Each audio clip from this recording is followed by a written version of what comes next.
To me, Kolkata মানে হচ্ছে city of culture, city of heritage and city of surprises. আমি সায়নী, আমার কাছে কলকাতা মানেই একটা ভালোবাসার শহর। আর আজকে আমি আর আমার প্রিয় বান্ধবী কী করে কলকাতাটা ঘুরলাম সেটাই তোমাদের সাথে এক ঝলক শেয়ার করে দিচ্ছি। Kolkata, the city of joy. অনেকেই হয়তো নামটা শুনেছি। একদমই তাই। কলকাতা হচ্ছে এমন একটা শহর যেখানে মানুষের যতই বিষণ্ণতা থাক না কেন, সব কিছু যেন এক মুহূর্তে দূরে হয়ে যায়। কলকাতা হৃদয়ের মতো একটা গল্প আছে। কলকাতার প্রতিটি গলিতে প্রেমের এক একটা গল্প আছে।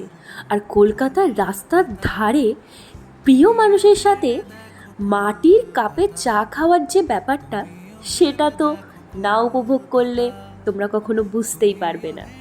কলকাতা এমন একটা শহর যেখানে তোমার সব স্বপ্ন উড়ে যায় এক নিমেষের মধ্যে। আর এই ভিক্টোরিয়াকে যতই বলি ততটাই কম পড়ে যাবে।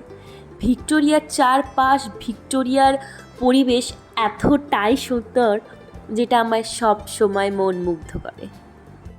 এইভাবেই আমি আর আমার বান্ধবী খুব সুন্দর করে আজকের দিনটা ভিক্টোরিয়াতে কাটালাম। আর লাস্টে খুব সুস্বাদু কিছু খাবার খেয়ে দিনটাকে শেষ করেছিলাম। অবশ্যই এরকম ভিডিও যদি তোমাদের ভালো লেগে থাকে তাহলে আমার পাশে থাকতে একদমই ভুলবে না। আমি সায়নী, আমি তোমাদের সাথে চেষ্টা করব এরকমই সুন্দর সুন্দর ছোট ছোট ভিডিও, সুন্দর ভালোবাসার মুহূর্ত তোমাদের সাথে শেয়ার করে তোলার। যারা পুরো ভিডিওটা দেখেছেন অসংখ্য ধন্যবাদ।